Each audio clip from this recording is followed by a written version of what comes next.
We're live. Yeah, hi all. How are we? Hey. Welcome to another episode. We are here discussing this trigger warning video. So obviously we have to put that trigger notice out because what we're going to talk about tonight, we're going to talk about mental health isolation.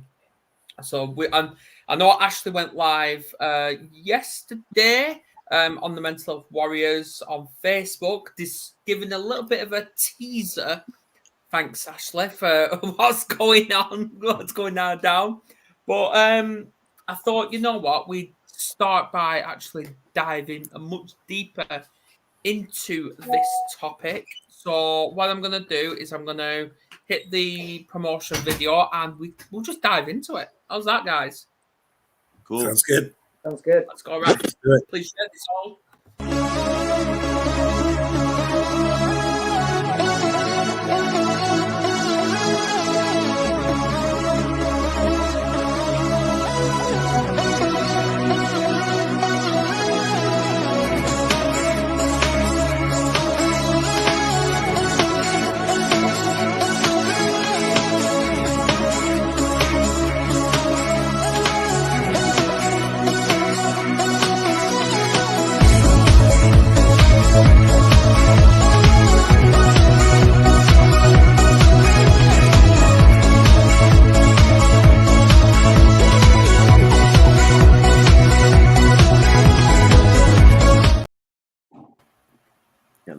And welcome back. I ain't got a clue where Nancy's gone.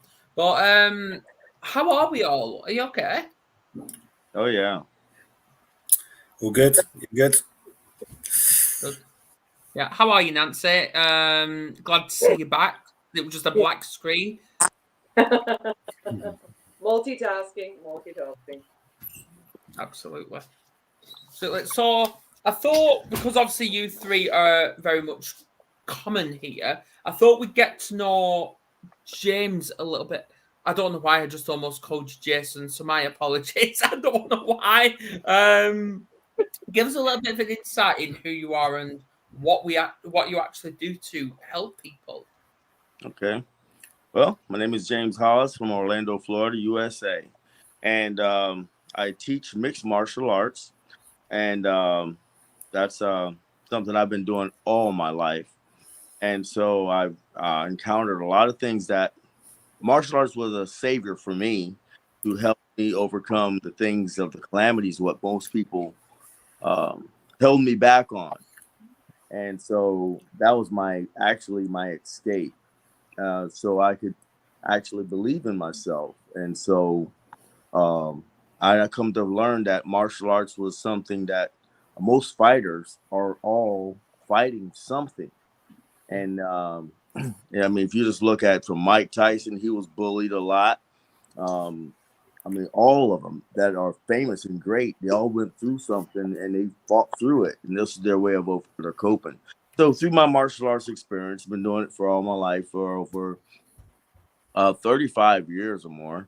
And I've become the Martial Arts Hall of Fame. I've been around the world, a lot of places, from China, Dubai, Philippines, and so many places. And so that's roughly my whole background. There's a lot more to it, but that's my martial art background first stands. Absolutely, yeah. Obviously, if anyone's got any questions, whether it's TikTok or on here, please do open up. Go on, Nick, you're about to say something? Yeah, no, I was just saying there's a film at the moment in the cinema. I haven't seen it, Iron Claw, which is it's wrestling film, but it's on a true. It's a biographical sort of fiction film based on family wrestlers who have their problems and dramas and issues. And I think there's been a few films, about sort of wrestling, people in wrestling or martial art things that have highlighted the challenges they've had. So I think, what you said earlier, James, about people in the martial arts era, a lot of them people who do that have sort of the issue they're sort of working through. I think that is interesting. There's a few films sort of out, like I said, come out at the moment, about that very thing. Yeah, on a deeper level, I've dealt with a lot of women fighting a lot of stuff, and like the two ladies we have on our panel, most people don't realize a lot of people can't survive what they have gone through, and being that I'm of a different ethnicity, what I go through as a black man, I guess you guys kind of realize that as a black man, there's a lot of things I go through that I can't let hold me back. And as a female, um, they go through things that can't hold them back because that they're female and they're taken advantage of very easy. And so there's a lot of things that like when I teach martial arts, that especially when women they're afraid of something, they've been through something, they just don't talk about it, but they know that they have to overcome it. And overcoming is a battle. It's a real battle. Cause let's just paint the picture just a little bit.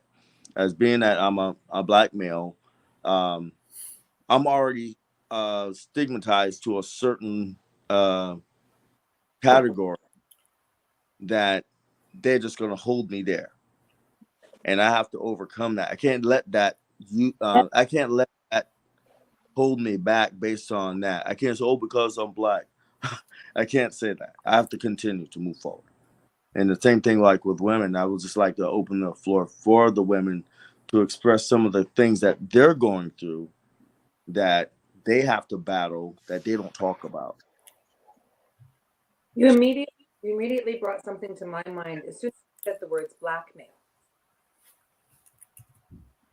Yeah. That itself says so much because as women, quite often when we're going through the struggles of domestic violence, that's one of the large tickets that's laid down on the table against us. It's that I will tell everybody about the situations that are going on behind the scenes.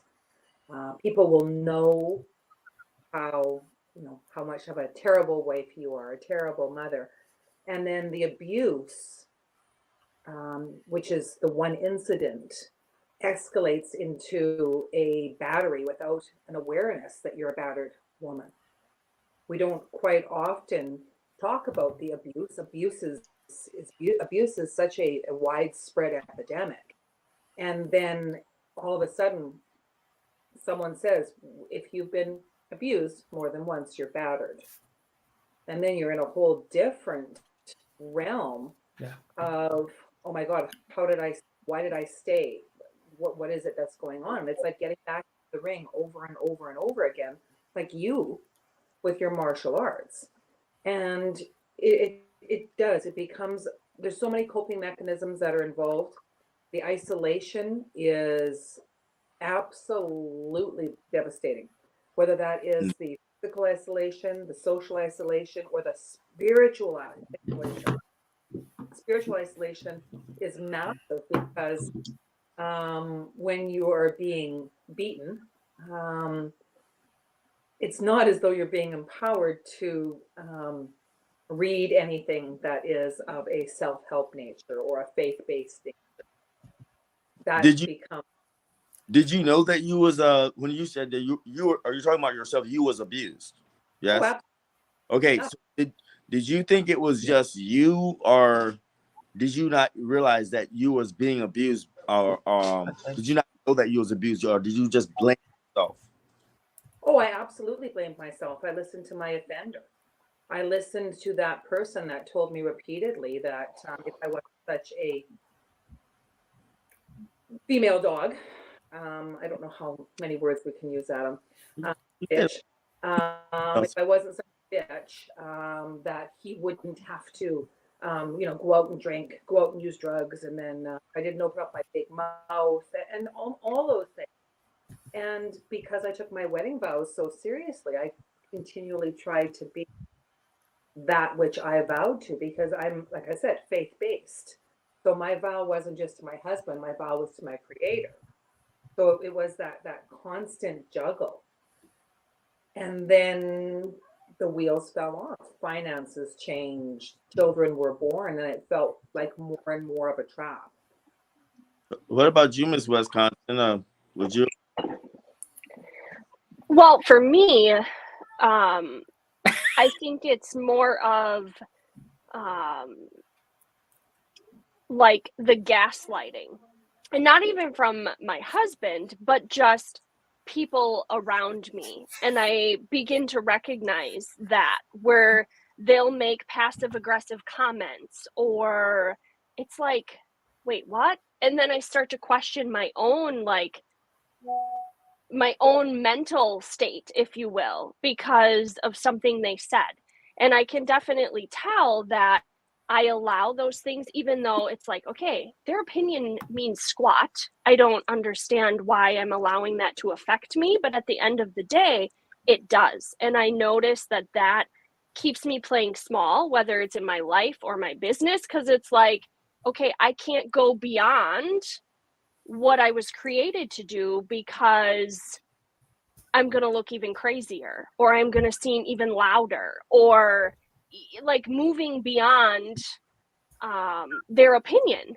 So that, I think, is where I find like myself taking on abuse. And it's one of those things of what's the best way to approach it?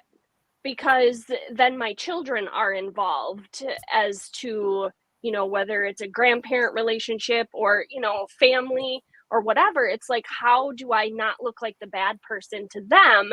Because I need to set up a boundary for my own protection. So it's one of those ongoing, I think, mental abuse kind of battles that plays quite regularly. What's your name? What's your name again? With the glasses. Which one? Nick. Yes, yep, far away, yep, Nick. And then, no, me. Come on, James, the name tags are there. It's just my phone is. Okay, Nick. Your laptop, For everything. I abuse it. She blames for everything. Men are abused a lot.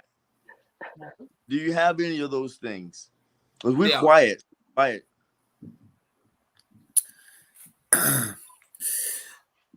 mean, yeah, I think I mean, I wouldn't say that I've personally suffered abuse, but I think, yeah, definitely. I mean, there are you know, men do suffer. I'm not comparing. I'm not comparing anyway. You know, the type of abuse or amount of abuse, but definitely, yeah, men suffer abuse in relationships. Men can be gaslighted. I mean, men, you know, and I think there's different. Women and men have the same and different pressures, but yeah, I haven't personally. I mean, I do know people who have experienced abusive relationships and sort of pressures. So. You know, I've been in a supporting role to people I know quite closely, but yeah, I'm fortunate enough not to experience it myself. But yeah, I think that's I suppose that's the point, really, isn't it? But it's you know these you know the abuse that can, you know, take place and the pressures that, you know, we're under. I mean, it anyone can potentially go through it. You know, men or women. And I suppose that's the thing, really. You know, we're all vulnerable as human beings to be exposed to this, to be, you know, to put under these, isn't it? Really. Yeah. My darkest point was when I was growing up as a kid. I really think most of the mental abuse starts really there. When you grow up, either you're gonna handle it or just fall to it. Because I was, I'm just being transparent. I was going to school and they put me in SLD, slow learning disability classes. And the teachers, I realized that they're the ones that don't want to put in the work. And they're designed to write something on the board, give you a book, shove out some pamphlets, and say to have it done by a certain day and time. Okay. I could not get it. So they said, well, okay, put him in SLD. This person's got ADHD. This person's got EMH. They start throwing these alphabets on you. Then I'm gonna think, okay, I'm stupid, I'm slow, I just can't get it. And then when I come to realize I learned differently, because what took place, my teacher was given a gift that the other teachers could not put together, and so she left it there, and I put it together like fun. And so I came back, who? And then the kids pointed at me and said, "Gosh, it's work of art. He's genius." And so because other teachers and professors couldn't put it together. So what I'm trying to say is that I realized I was not stupid, but then again, I wasn't sure because this is what I was labeled. So I felt, and this painted all through my family. Okay, my parents felt that I was slow, and it just like, my brother, he's a boxer, and so I would train in boxing, and I would work out so hard and vigorously, and so he doesn't quit because he doesn't have no stopping sense. So I figured, Okay. and so he just fights like that because he's too dumb to know the difference. And so I felt that, gosh, I guess I am dumb, and so I would slow down, and then and if I get hit, I would just like, well, I guess I should stop because I would look like I'm stupid. And so I never realized that there was greatness in there. And I know about the bullying and stuff like that, but I have to thank God for the bullies and all the people that repressed me, because, if you put your thumb over a hose, it pushes you further. Pressure pushes you further, right? And so that pressure made me fight harder to push further. And I realized that if I'd let those words claim me, and it claimed me for years. I'm talking about my grown-up days. And I was like, until I had to understand that it's not that bad, so I was able to overcome it. And have I overcame it? I don't know. I just have to relearn things differently. And so it was just hard to deal with those things, Yeah. those labels. Yeah. I mean, do you think, James? It sounds like when you were growing up, there's this like ideal of what you needed to be like, and there's a pressure to be, to to be, to be like with your boxing, to be the fittest, and you're constantly pushed to be the fit, the ideal of what you needed to be like, to to be the best, to be I wanted, actually, I didn't even want to be the best. I wanted to be average. And really, because it trickled down into my family so bad. They choose favoritism over my brother and myself. They'll do more for him. And I was the slow guy. I'm that guy that's not, I'm the dumb one, And not just that, it's just that I was not the favorite. And so I mean, I look at more like I would say the lineup of the mental pain is making the decision at that pivotal moment. What are you going to do? There are those who are stuck. Then there's those who want to be great. Like everybody here, I feel that everybody here wanted to be great, but didn't think they could ever reach that. And if you did reach it, what's going to happen? Because you want to. The word happy doesn't even exist anymore. Happy. Who's happy? I didn't even know what the difference. What happy was. And so I just wanted to be treated normal. But then when I started overcoming and doing things regardless, and then next, I did it so much until I became martial arts Hall of freaking fame.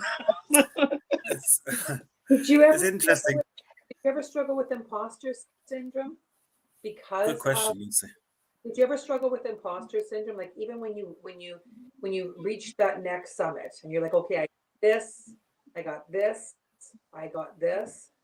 wondering, did I really get it? Like, am I just a fake who happened to win?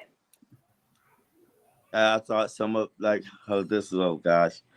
All right, this is a fight that I was in. Okay. I was fighting this guy who was shredded like a Greek god. I'm 5'5". This guy was 6, maybe 6'5". He was tall. He was big and big. Okay. All right. So doing the mixed martial arts. That's okay. I'm gonna try to do some jiu-jitsu and submit him. It wasn't working, and he was strong. Okay, and so, but however, when um, I was losing the first and second round, and my son, which I teach, he was in my corner because he lost the fight before me. I'm 54 years old, okay, and I'm fighting at 50. All right, because I just love it. Okay. Oh, however, he just told me the dad just beat him. Something happens every time you hit. And so, but with that being said, okay, because I'm going somewhere with this.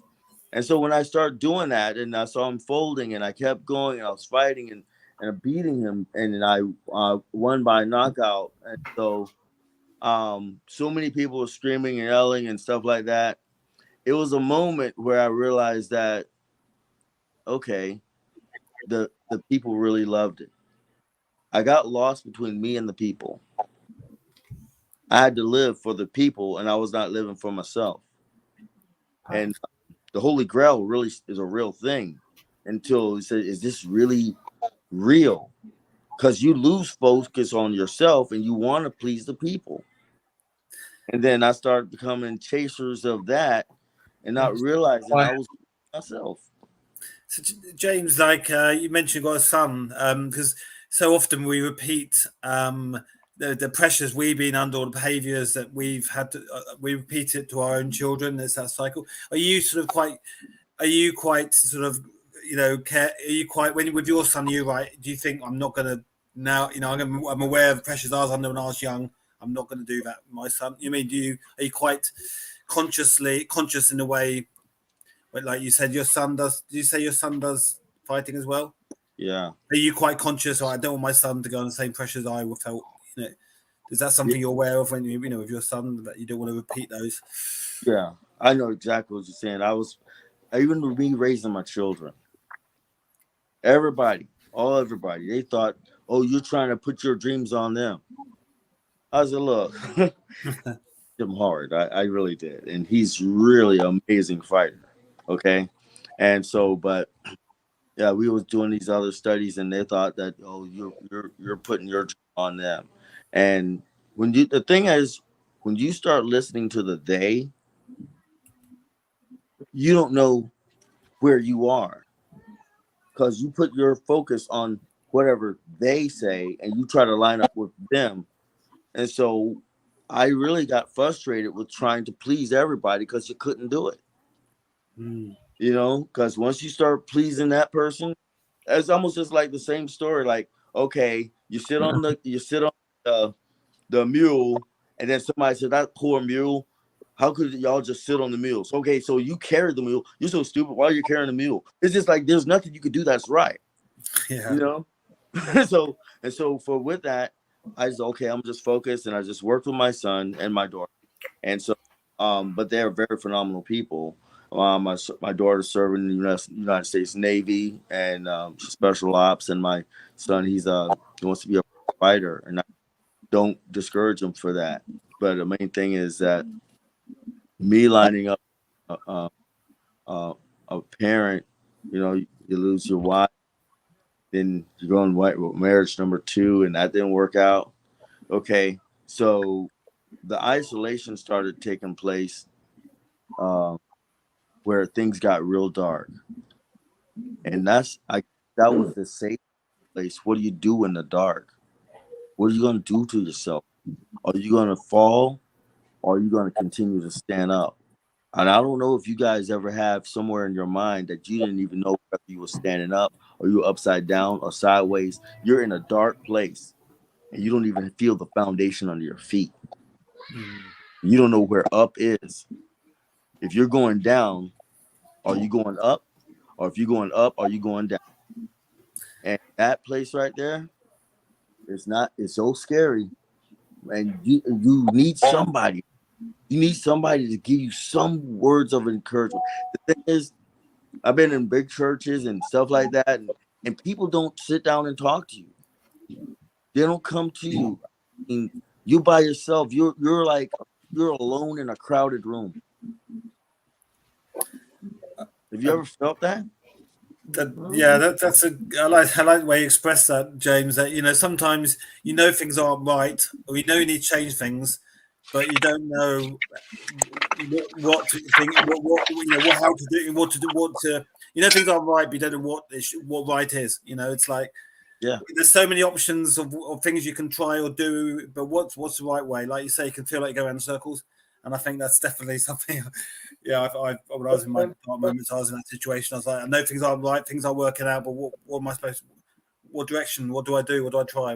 So that's something that resonates with me, James. The scary part is when you got this attitude, like, fuck it, so you don't care, and when you don't care, I think running is the best medication.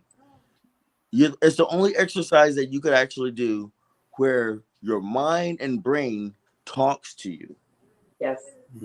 It's like your mind is like a godly thing of being overcomer. Your brain is a safe zone saying, no, stay safe. You don't want to get too tired. That's too long. The sun's too hot. No, you want to, no, that's enough. The brain does that, but the mind is like, I'm going to overcome no matter what. All right. Between them two, it's just like the devil and the angel fighting on you. You said, well, I'm going to stop. And then when you stop, your mind says you couldn't overachieve it. You quit. You see what I mean? Quit. I'm a quitter. Then you got to keep going. And that's the part that's so weird. And the thing is, like, for women that's on the panel, they don't realize there's so much power in their femininity. We're living in a time that we have like 189 genders. We used to have 2. Now we got 189. If I wanted to be a penguin, lesbian, white, female, pregnant man, I could be all of that. And you better not say different. I mean, I've seen men walking out of the women's bathroom like, what? And full beard and everything. I mean, I'm just saying, we're living in a time that it's a real bullying is a point that everybody's a concealed carry. Well, in the United States, well, that's how it is. And people are shooting people in mass shootings. It is scared to go back in the 80s, in the time where you could punch each other in the face and fight and yell and come back being the best friends tomorrow. You do that now, you're gonna be shot. Yeah. So things are more scarier now. And I was asked with Ashley Collins that was interviewing me. She asked me, "Do you think education makes you gay?" I don't know about your preferences, guys, but so I'm picking them. I said, well, in the United States, yeah, because it's what they're teaching. It's what they're teaching in the schools. They want you to be that. You can cut your stuff off and move on. So the isolation is a very pivotal point. You got to make a decision whether you want to make it or just go with the flow. If you go with the flow, you're going to go down. If you want to make it, somebody has to come and save you. Somebody. Well, and you have to reach out for help. It's reaching out for help, James, too. Of those situations that you were discussing, when you were talking about that dark space and that uncertainty where you're so dark that all you see is the dark. In the dark, we've all been in that dark place where the stars aren't shining, nothing anymore, and it's that archetypal hangman position when you feel like you're being strung up by your feet upside down, and it's also an opportunity to look at things from a different perspective. When I was learning to become a better version of myself, and I was becoming a certified yoga teacher, and my instructor, great lady, wise lady, she asked everybody to write down difficult, what pose are you afraid of? Right? And I'm like, headstand. Totally terrified. I'm so afraid I'm going to land on my face, break my nose open, bleed out everywhere, 911 like I had it, right? So not understanding her agenda, she's like, okay, so now come up to the front of the class. We're going to have you go into headstand. I'm like, no, you're not understanding this. Like I said, I no. And she taught me a way to do it that was so possible. So possible. And though I couldn't withstand headstand for a long time, I sure could stay in a shoulder stand for a long time. Changing the way the blood flowed to my brain, understanding that, using alternative nose breathing Yeah. to be able to like just get into the flow of things. And writing, oh my God. Writing saved my soul. Like writing saved my soul. And then that writing and sharing it with a trusted companion, finding that someone who would listen. This is what I wrote. And sometimes not even this is what I wrote here. Will you read what I wrote? Were you How afraid? Were you afraid? There's a pivotal point of being afraid. Was you afraid to take that leap? oh yeah. Terrified. And see, as Okay. when I teach certain people, like if let's just say if I'm teaching Ashley to do some crazy stuff that I do, okay. She said, okay, you already got it because you're the master in the Hall of Fame. So okay, that's good for you, right? I said, look, you're gonna slam your head through 7 bricks and you're gonna bust them all. Okay, that seems very impossible. But what the thing is, it can be done. I've done it. I don't say it's easy.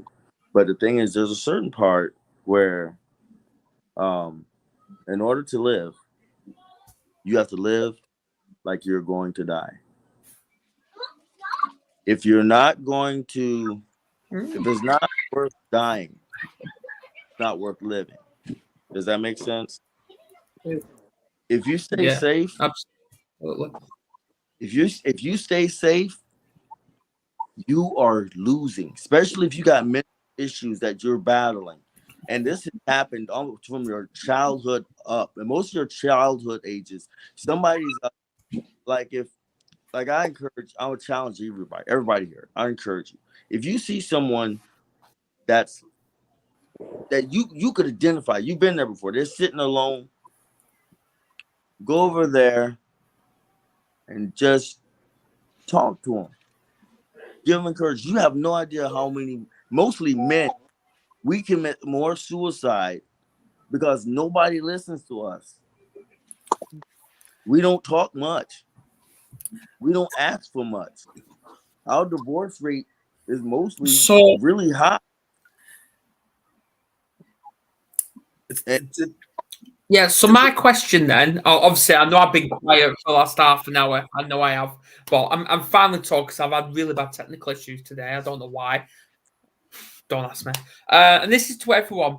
What truly makes us feel isolated? What God, What do you think does? fear. Fear. Yep, 100% fear. Fear. Fear. Yeah. Fear. Scared to freaking death. I understand scared to death like a word. It's really scared to die. It's like you have to die. Yeah. And if you are afraid to die, you are afraid to live. You got to live like you are dying. Absolutely. Love it. Here's the thing. You got to hate it and love it at the same time. How can you do that?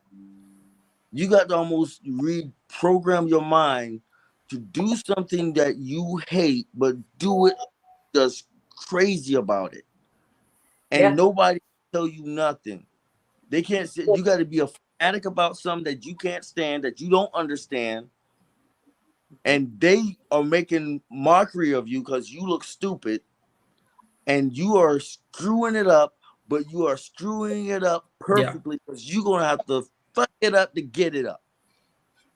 That means you, because anything and every, if you look at every successful person in your life, from Albert Einstein, none of these people have been great in school. None of them. From Colonel Sanders and all these other people that's been successful, and they don't really have a good lineup of education, college, and all this kind of stuff. They have really became the apex and mastered the matrix. They actually just was creative and they did it. They did it. They screwed it up enough.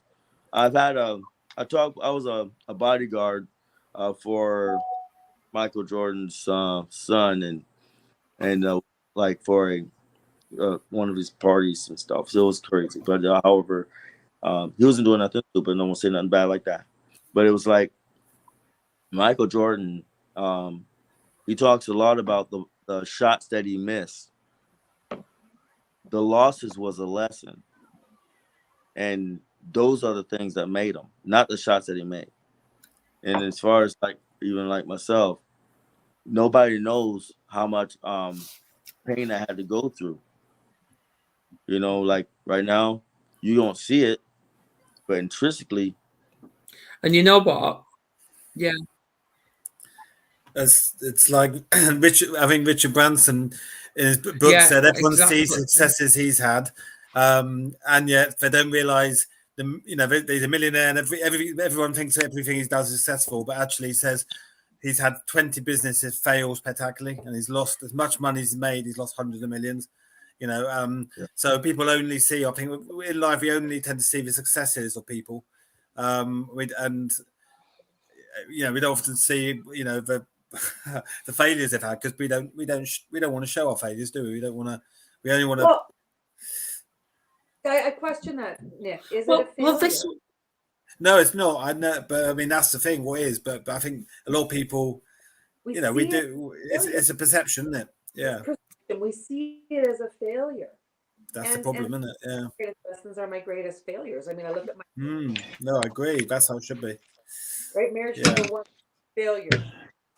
Marriage number 2, failure. If I look at it like that, then they're failures. Isn't that the problem? I agree with you, but I mean, isn't that people do?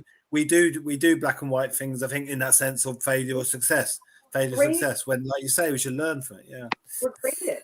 It's like James was saying earlier. We're graded in school by the marks. We're graded by our ability to memorize and regurgitate information. Memorize and regurgitate information.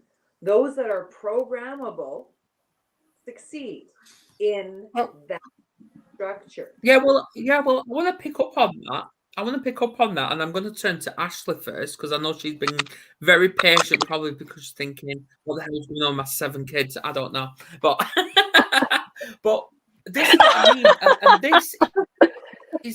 this is the main reason why I've problem. This is the main reason why I've got a problem with the school system, because the school, they give you a lesson and then they test you at the end to what you know. But reality is they're testing you, and then I'm going to say it, if you fuck up, which we all will, and it doesn't matter what it is, that's a lesson to be learnt from before next time. So that is my biggest problem. Oh my God. You know what? I don't know why you hit that nerve. I mean, I love school. I love the education. I really endorse it. I push it. But what teaching? Come on, man. I mean, really?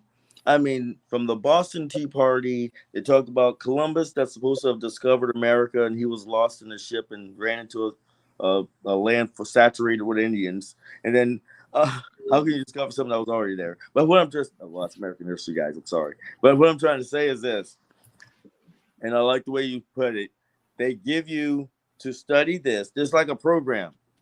And if you say anything outside of the lineup of what they said, you are canceled. You failure. Okay. But they never taught you how to balance a checkbook. They never taught you how to start an LLC or anything in business. They never taught you how to handle the things that are out in this world. Like, they know you got to balance. You got rent. You got light bills, cable, and you got all these, how to do this, and so this creates a bunch of robotic people that tries to go through the system. They go to college and they go to this, they do all this, and the biggest scam in the world, how can you go to work every day for 50 years and still look for the same paycheck? You are broke. What the hell? Yeah. It's a broken system. Ashley, Yeah. you said about 7 children, correct? Yes. So 6 of them are here at home, and we homeschool because I am a big proponent of living true life. So my kids are not confined to a counter, they're not confined to a desk. A lot of my kids, because we own a construction company as well, my 12-year-old, and yes, I am putting this out there, has been working with my husband on projects, even my 13-year-old. So they know how to build a deck, they know how to install trim, like they know how to do things. So it's about the real life experiences and not just being, okay, study this, like you said, study this and do a test. And because life is not about, okay, I need to learn XYZ today, and yep, I'm going to take a test on Friday. That's not real life. That's not what they're going to do for you at a job. Like, you need to learn a work ethic. You need to learn responsibility. You need to learn the experience of life. So that is a lot of what we do. And our oldest, he was our foster son before we adopted him as an adult, and he is a sergeant in the Marine Corps. And it is like, he went to public school because in the legal system as a foster child, I didn't have an option but to send him to public school. And it was a joke. It was an absolute joke. I hated it like no other, where he could get an assignment, not complete everything on the syllabus, turn it into the teacher, and they'd send it back and say, okay, add a little bit more, no, like in my day, you get graded on what you hand in, whether that's a D or an F. If you didn't meet it all, tough shit. Like, that's what you get graded on. But no, it's so much this no child left behind. Well, how many kids are being left behind because you're not truly teaching them anything? You're just pushing them through the conveyor belt. And what do you get? You have a society like we have today. It's a joke. Feeling you. The thing is, you're saying the right thing. First, I got to give props to your husband. He had the right mind. He said, look, babe, we're going to build our own colony. We're going to have 7 kids, and we're going to have a construction company. And I'm going to hire all our kids to do the work. Yes, but they need to be older. Like, I need them to be a little bit older. He had a plan. He's, don't worry. When I get older, but you know what? I want to say something. But check it though. Yeah, well, I want to say something, and obviously this goes out to my late friend Philip Chan. This goes out to my late friend Philip Chan that sadly passed away a few years ago, and he was the reason why this is here today. He actually fought the system himself, and he was branded the 10-second maths expert before he sadly passed away. And he basically said there is no such thing as an education system. There's no such thing. It's basically school to indoctrinate kids to become workers. Yeah, that's what he said. It's true. It's true. Well, and the virtual reality right now has become such a mass problem because we've got the gaming system. My boys are gamers. My boys are also construction boys. I have 4 sons and a bonus son. I too had a construction company. I have a son who's got a roofing company now. I've got a son that does sheet metal and work. I've got a son that does excavation and concrete. I got a son that's a framer, and I got a son that specializes in deliveries. You're rich in sons. I'm rich in sons. I've got 6 of them. I got rich in sons. And 1 girl. And the gamer. And the man, right? No boyfriend. The gaming system helps what the chances? Take back, right? But the gaming system that we've got going on in this world right now is we live in this virtual reality whereby I'm like, oh yeah, James, you think you're tough, right? And I've got this behavior behind the scenes where I'm not really developing a relationship with people. And like you said earlier, if we can take time to talk to each other and offer our friendship, offer our kindness, offer our grace. And I'm sure that Ashley is doing that as well with her children, is teaching that instead of camaraderie, instead of competition, how to get along. You gotta. The thing is, you're not gonna. You can't save people who don't want to be saved. You could have. You could spend all your time. Oh, I know. Looking at potential, and looking at what a person could become, and you see yourself in that person so much. It's in your soul, and you say you're so much more for you, and you try to help bring it out, and they never don't want it. And the thing is, like in this dark place I was talking about, isolation, that's where you are created. That's the treasure. That's the diamond that's being formed in that cold, pressured right there. That person, which is each and every last one of you, had to come and find the greatness yourself. Because the thing is, if I not, I promise you, I would have never been able to rise above what I've been through. And I mean, because even like now, I don't understand why some people treat or act a certain way towards me.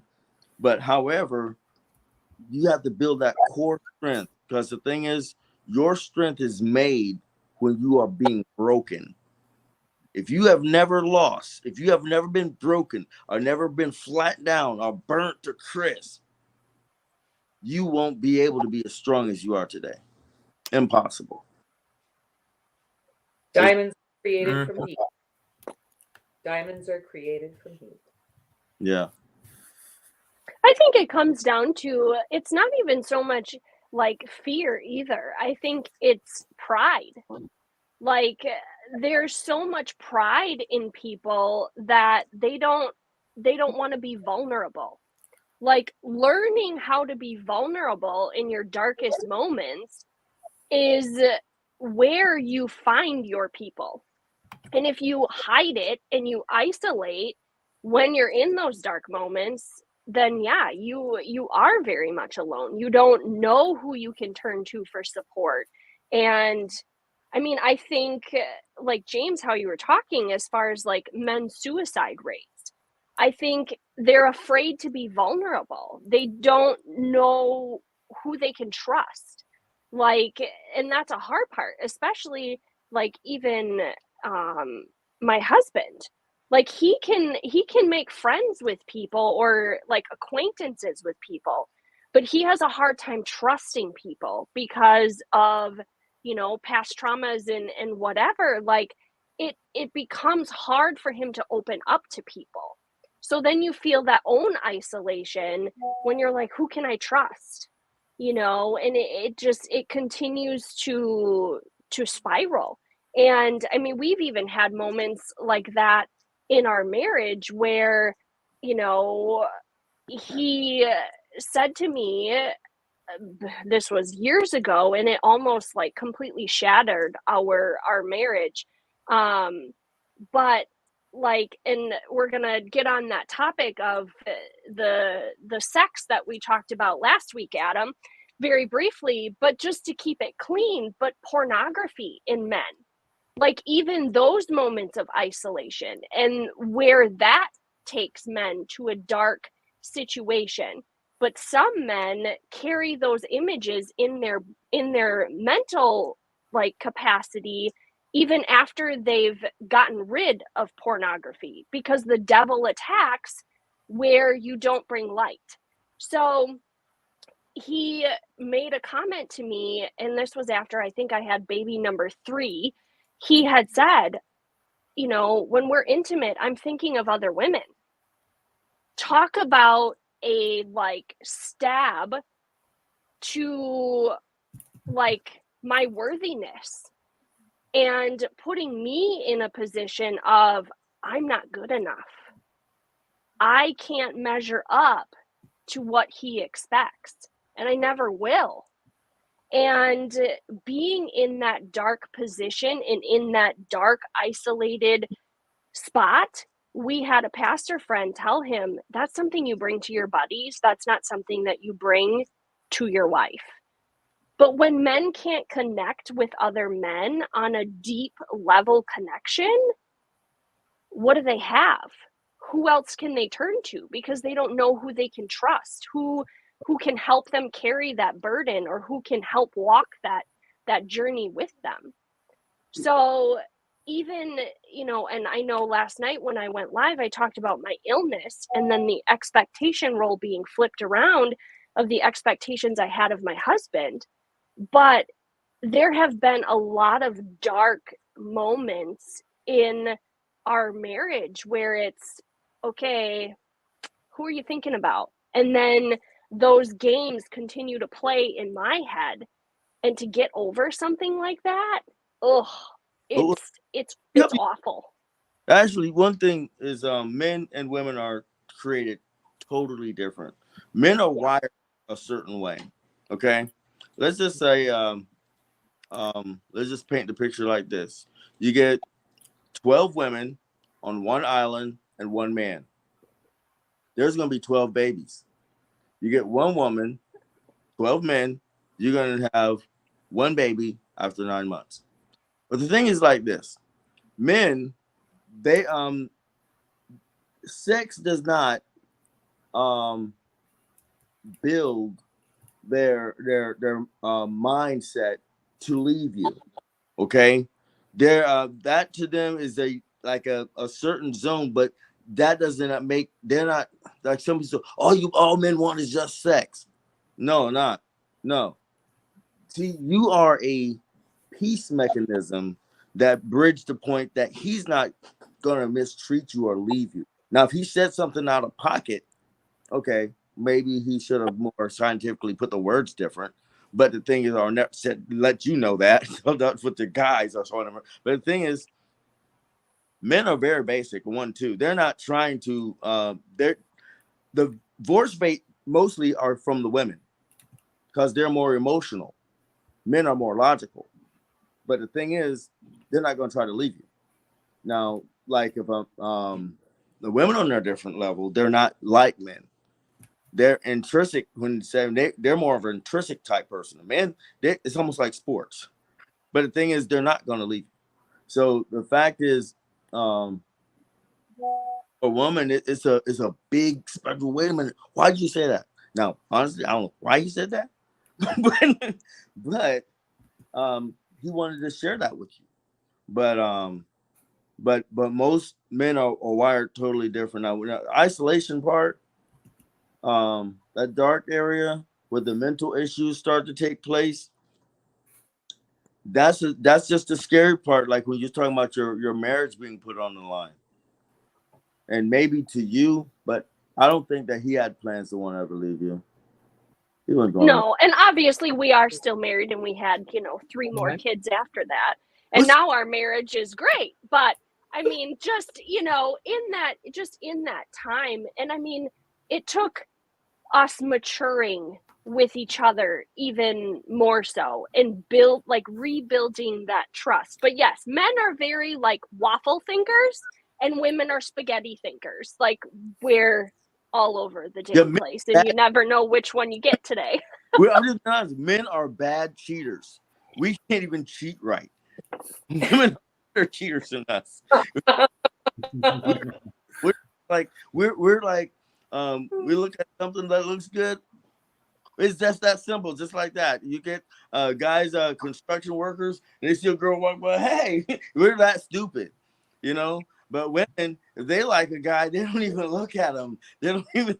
They're just like, they're so cool with it. But yeah, we're stupid.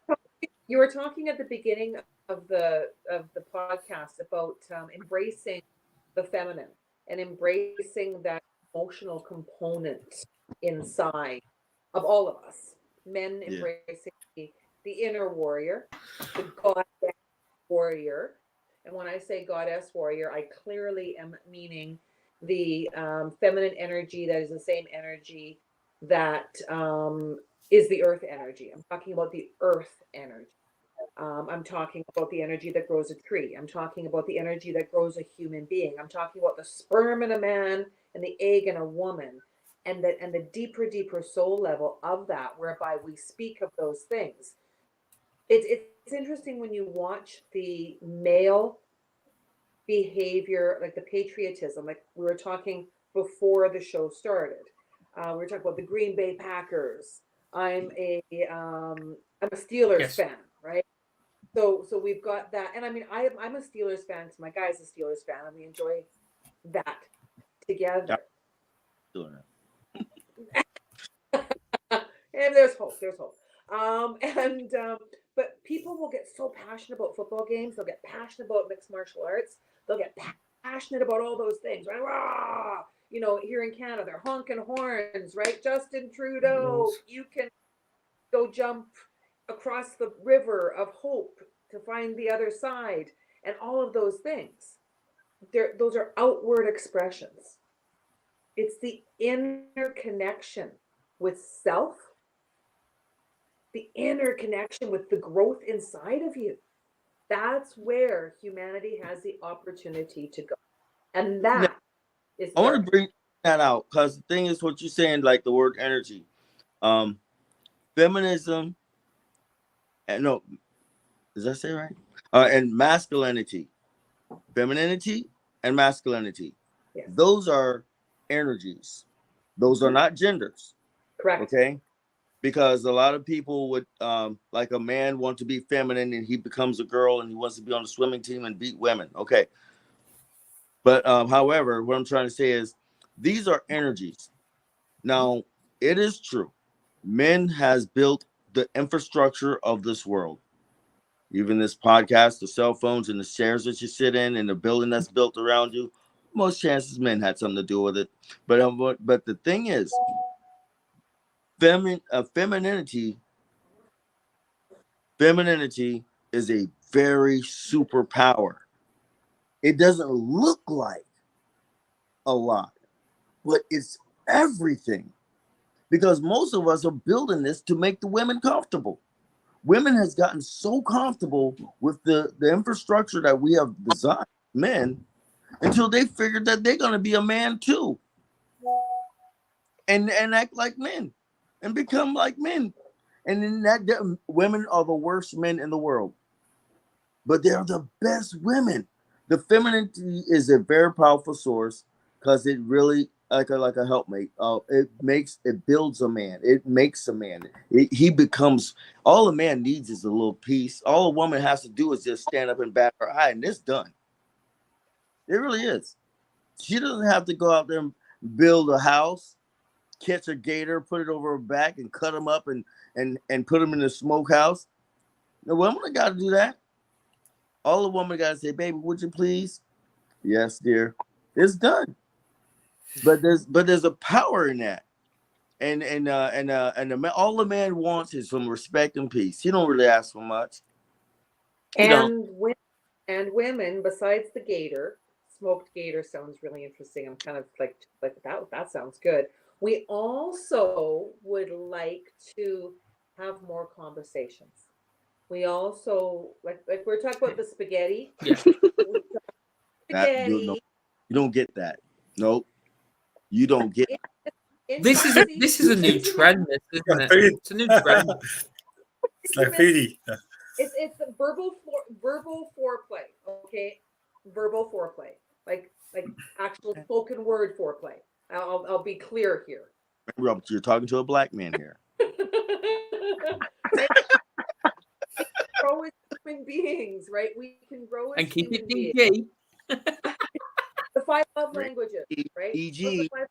Five love languages, right? So 5 love languages, right? Acts of service, gifts. We've all got them, and when you learn that of your children, oh, it's just such a cool world, man. Cool world. Got to get out of your comfort zone. Get out of your comfort zone. That's where you're in the dark. When you're comfortable, you're in the dark. I'm sorry. I know that you like conversations, and I know I said you don't get that.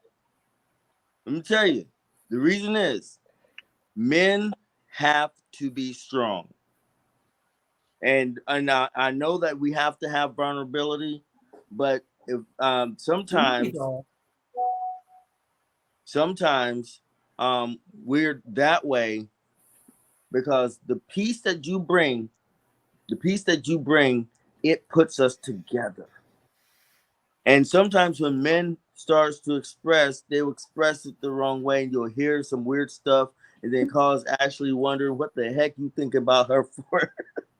Okay, no, but we don't want to talk about everything because our words are so flagrant, so outlandish, you can't handle it. We are designed. Not saying that we're like beasts, but we're just designed differently. So our silence is long as we have that peace and knowing that you're gonna be there for us, that's all the conversation we really need.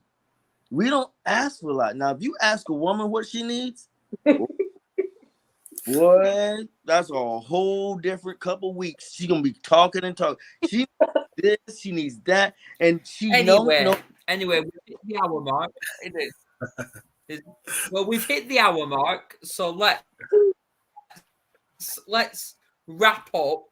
So, any final words on how we can help people to, I'm not going to say overcome, but to stabilize that thought of I'm isolated in their heads? I'm going to start with Nick. If I was to share one point, I suppose for myself, I suppose it's we all constantly, I think, in life, and it's human nature to compare ourselves. I think it's innate in our human nature to compare ourselves to other people constantly in different ways, and I think that can make it hard to sometimes to share. If you're feeling isolated, if you've got problems, it's finding it hard to share it because we're thinking, oh well, everyone else is more doing fine. Everyone else is more successful. I can't. The vulnerability, I can't say that I'm struggling because everyone, but actually we're not aware that actually maybe other people are struggling but not sharing it. So I think it's easy to compare ourselves, think everyone else is doing well, and actually it's hard to share when you're not doing well. But I think definitely comparing yourselves to other people is the worst thing. And also there's nothing wrong in being vulnerability is not a weakness. I think sometimes just acknowledging that we all go through times we're vulnerable, and that's I think there's power in sharing that, not in hiding it. So that's my takeaway. Ashley. I like how you said that, Nick, as far as not comparing. I think that's so critically important. I think in today's society, we can look at, the highlight reel of everybody on social media and think, well, she's got it together. What the hell do I have? Like, my life is a hot mess over here. But at the end of the day, again, being vulnerable and allowing people to see your vulnerabilities, that's where you begin to come to that relational level. When people see that you don't have it all together, then that lets them let their guard down to say, hey, I don't have it all together either. And if she can do it, I can do it. And not even at that comparison level, but just that relational level and that authentic level. So that's what I would definitely say is being authentic, being vulnerable, and don't compare your life to somebody else's highlight reel. Absolutely. James. No, it's just real simple. See something, say something. If you see somebody weak, say, hey bro, you okay? That's a lot. And like Nick was opening up that being vulnerable, okay, but and also knowing that I'm weak too, but there's strength in your weakness when you can help somebody else, and like Ashley was bringing out that if you're vulnerable, let that be seen and say something about it. And it actually encourages, you know. And so that's why I just simplify it. Just you see something, if you're strong, okay, and you appear to be strong to them, if you see something in somebody that's the weakness that you used to be, if you see the mirror that you used to be, walk up to that somebody, say, hey, bro, you okay? We're going to be good. We're going to get through this. That alone is enough. Mhm. That's enough. It wakes them up out of their stupor. You know, and I really applaud those who are in good marriages. That helps a lot because men, we wish we always have a good wife, but a lot of us don't have it. But then when they say the wife is actually the one that's going to say, hey, babe, we got this. That right there, he's going to turn to Superman overnight, instant, just like that. So see something, say something. Yeah. Yeah. Words. Well, and so much of what Absolutely. everyone said is just Go on, Nancy. Give us your energy. Write it out. Write it out. Write it out. Right? Walk it out. Go for a walk. Write it out. Walk it out. Work it out. There's always that, right? Like quitters never win and winners never quit. Always. That's what's up. Yeah, So y'all guys, I agree. Right, well, we'll shut off for the night. Yeah. This has been brilliant, even though my technical issue's been fucked. I don't know why. I don't know. Can you please put yourself? Probably I need to clear the history on this laptop, maybe. But next week, I know you three are back. What's that? Yeah, you're freezing up, buddy. You're freezing Me? up. But, did I freeze up? no, No. not you. Adam. No, it's Adam. No, I'm freezing. I'm doing that. But yes, Yeah, but we're back next week anyway, discussing Behind the Mask of Many Voices. So another trigger video. Do y'all like my hair? I've been working on it. And this is good. So it's been good having you, James. Please point. Yeah, I love you know, guys. yeah. Well, you Great can to borrow meet you. some mine Great if to you meet you, want. That's Right, To well, Adam's is the one. I'm getting my hair done. I'm getting my highlights in it. well, please subscribe to this YouTube channel Yeah. We'll do, man. and Hey, let's kick ass together. So obviously, Good to you meet you, three James. stay. James, have a good night, and we'll see you again. I got to teach class right now. All right, man. Y'all be All good. right, enjoy. This is me Cheers, good to meet ending you. the stream. Bye, James.